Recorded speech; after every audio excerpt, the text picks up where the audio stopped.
Bagaimana perjanjian dengan Allah ini? Adalah mesti dilaksanakan turun-temurun. Bahkan yang tidak sunat itu harus dilenyapkan dari muka bumi. Jadi Yesus itu sunat, maka pengikut Yesus mestinya sunat. Tetapi ada yang nggak sunat juga. Kenapa nggak sunat? Sebelum mulai, yuk dukung dakwah Fetizon TV dengan like, subscribe, dan nyalakan notifikasi. Jazakumullahu khairan katsira.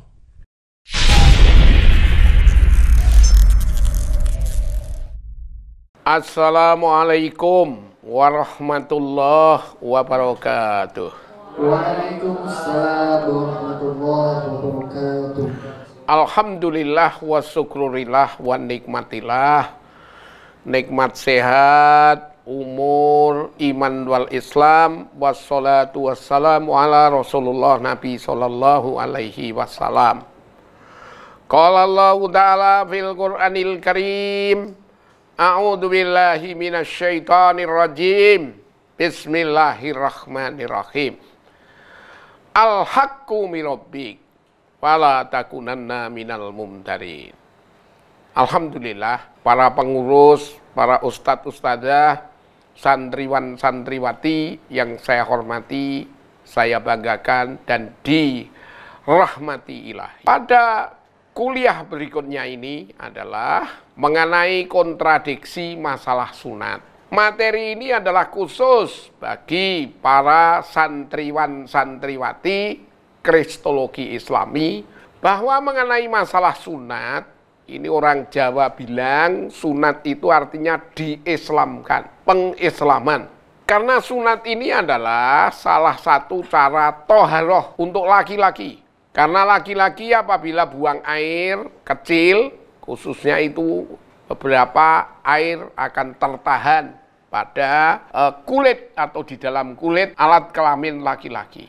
Oleh karena itu, toharoh bagi laki-laki yang sempurna apabila sudah balik apalagi itu mesti disunat. Bagaimana sunat itu? Maka hal ini adalah perjanjian pada Ibrahim alaihi salam yang telah disampaikan di dalam Al-Quran. Suratnya Al-Baqarah 130 sampai 132. Maka santriwan akan segera membacakan ayatnya dan sebagian membaca artinya.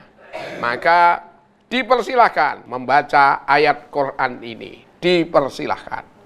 وَمَنْ يَرْغَبُ عَنْ مِلَّةِ إِبْرَاهِيمَ إِلَّا مَنْ شَفِهَ نَفْسَهُ وَلَقَدِ اصْطَفَيْنَاهُ فِي الدُّنْيَا وَإِنَّهُ فِي الْآخِرَةِ لَمِنَ الصَّالِحِينَ إِذْ قَالَ لَهُ رَبُّهُ أَسْلِمْ قَالَ أَسْلَمْتُ لِرَبِّ الْعَالَمِينَ وَوَصَّى بِهَا إِبْرَاهِيمُ بَنِيهِ وَيَعْقُوبَ يَا بَنِيَّ إِنَّ اللَّهَ اصْطَفَى لَكُمُ الدِّينَ فَلَا تَمُوتُنَّ إِلَّا وَأَنْتُمْ مُسْلِمُونَ. Dan orang yang membenci agama Ibrahim hanyalah orang yang berbodoh dirinya sendiri. Dan sungguh kami telah memilihnya Ibrahim di dunia ini, dan sesungguhnya di akhirat dia termasuk orang yang soleh. Ingatlah ketika Tuhan berfirman kepada Ibrahim, berserah dirilah. Dia menjawab, aku berserah diri kepada Tuhan seluruh alam. Dan Ibrahim mewasiatkan ucapan itu kepada anak-anaknya. Demikian pula Yakub, wahai anak-anakku, sesungguhnya Allah telah memilih agama ini untukmu, maka janganlah kamu mati kecuali dalam keadaan Islam. Wasiat Ibrahim dan Yakub bahwa anak cucunya itu harus tetap berislam, khususnya yang laki-laki mesti disunat. Hal ini adalah Ibrahim ketika itu bersunat juga di usia yang ada yaitu 86 tahun. Bahkan sunat waktu itu belum ada alat penyunat, hanya dengan batu kemudian dipotong, maka kemudian dipotong kulitnya itu, sehingga ketika itu kalau buang air kecil kemudian bisa bersih untuk toharoh yang ada. Maka urusan perjanjian sunat ini agama Ibrahimik atau yang mengikuti Ibrahim mestinya juga menegakkan sunat ini. Kalau tidak, berarti kita lihat perjanjian yang ada. Allah mewajibkan Ibrahim untuk sunat. Hal ini ada di dalam Alkitab Keluaran 17 ayat 9 sampai 14 akan segera dibacakan oleh santri. Dipersilakan dibaca ini di depan. Inilah perjanjianku yang harus kamu pegang, perjanjian antara kamu serta keturunanmu, yaitu setiap laki-laki di antara kamu harus disunat. Haruslah dikerat kulit khatanmu, dan itulah yang menjadi tanda perjanjian antara aku dan kamu. Anak yang berumur 8 hari haruslah disunat, yakni setiap laki-laki di antara kamu turun-temurun, baik yang lahir di rumahmu maupun yang dibeli dengan uang dari salah seorang asing, tetapi tidak termasuk keturunanmu.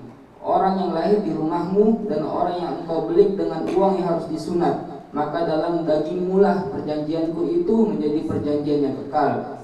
Dan orang yang tidak disunat, yakni laki-laki yang tidak dikerat kulit kepalanya, maka orang itu harus dilenyapkan dari antara orang-orang sebangsanya. Ia telah mengingkari perjanjianku. Sunat itu adalah perjanjian Allah dengan Ibrahim atau Abraham.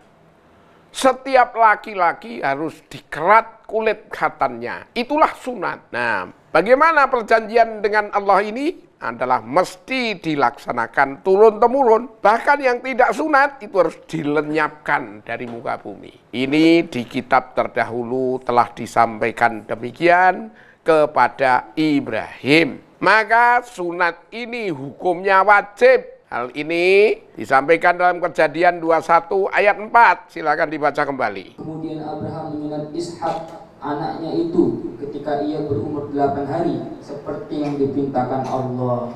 Ya, Abraham menyunat anak laki-lakinya, yaitu Ishak. Ini kenyataan yang ada di kitab terdahulu. Adapun Yesus sendiri adalah sunat. Inilah sunatnya Yesus. Lukas 2:21. Silakan. Dan ketika genap 8 hari dan ia harus disunatkan, ia diberi nama Yesus, yaitu nama yang disebut oleh malaikat sebelum ia dikandung ibunya. Jadi Yesus itu sunat. Maka pengikut Yesus mestinya sunat. Tetapi ada yang nggak sunat juga. Kenapa nggak sunat? Karena mengikuti Paulus. Paulus mengajarkan yang berbeda dengan yang diajarkan oleh Yesus, Abraham, dan diajarkan dari Allah.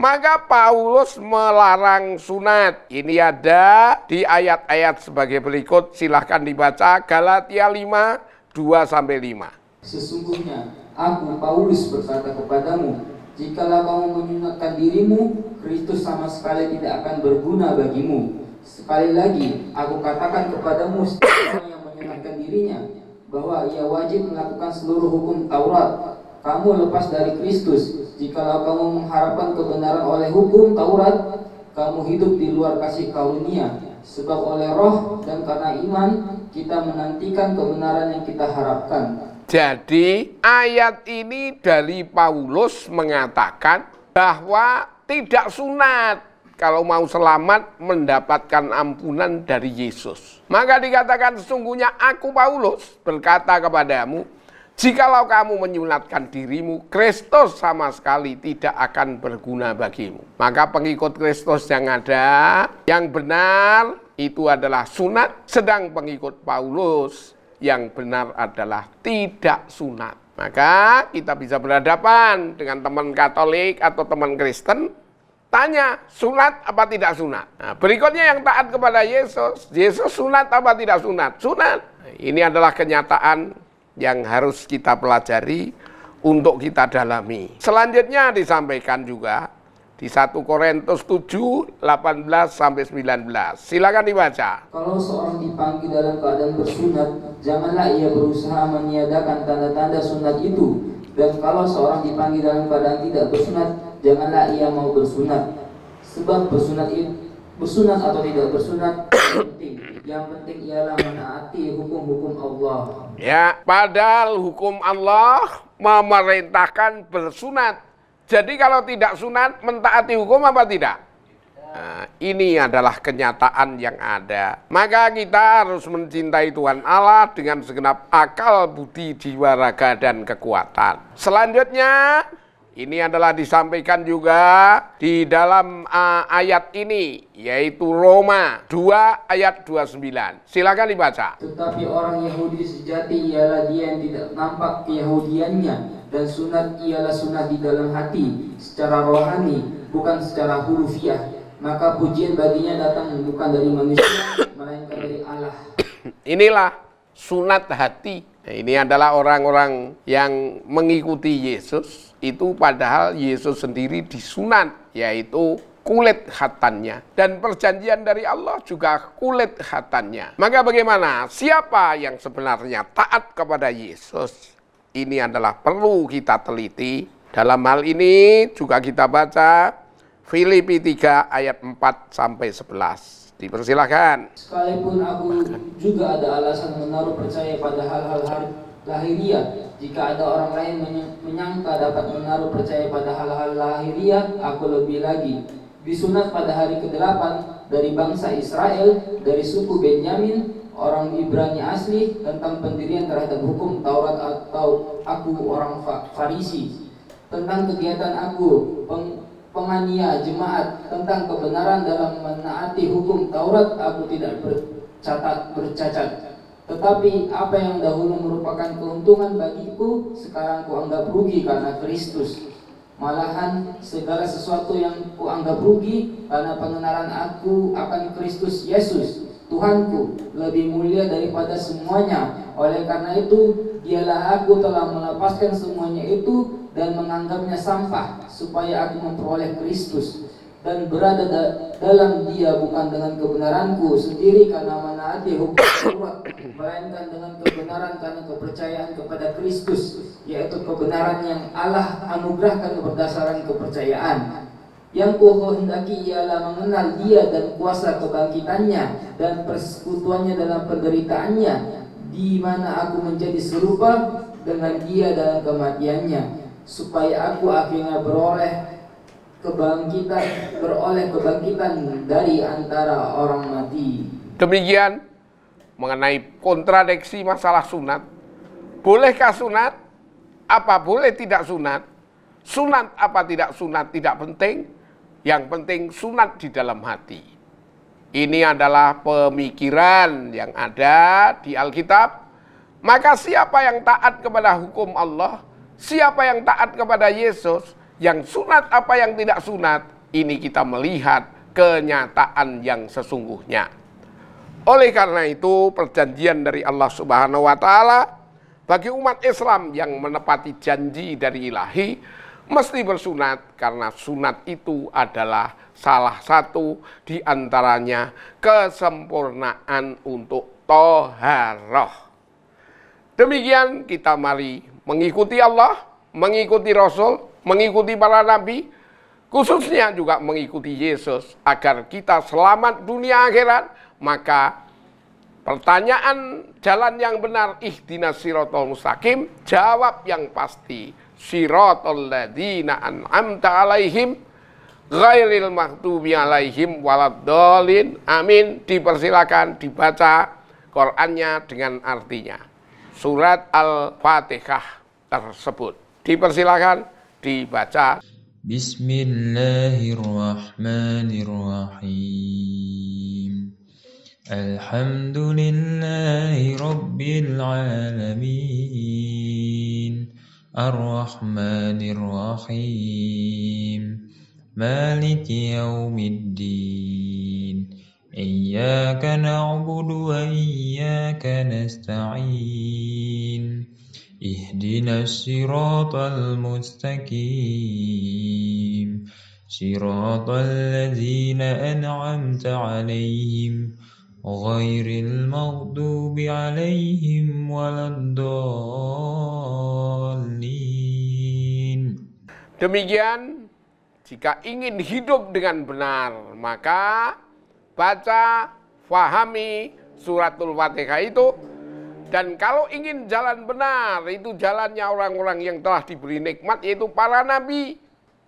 Kalau ingin jalan yang sesat adalah orang-orang yang menentang Allah, menentang para nabi, termasuk tidak taat kepada Nabi Isa dalam bahasa Arab, Yesus dalam bahasa Yunani, Yosua Amasiyah dalam bahasa Ibrani. Taatlah kepada Allah, taatlah kepada Rasul, sehingga kita mendapatkan jalan benar untuk menggapai bahagia dunia akhirat atas ridho Allah Ta'ala. Demikian yang dapat saya sampaikan. Jangan lupa kajian selanjutnya di periode berikutnya. Selamat mengaji untuk berikutnya, materi-materi kelanjutannya. Wabillahi taufiq wal hidayah. Nasru minallah fathun qorib. Assalamualaikum warahmatullahi wabarakatuh.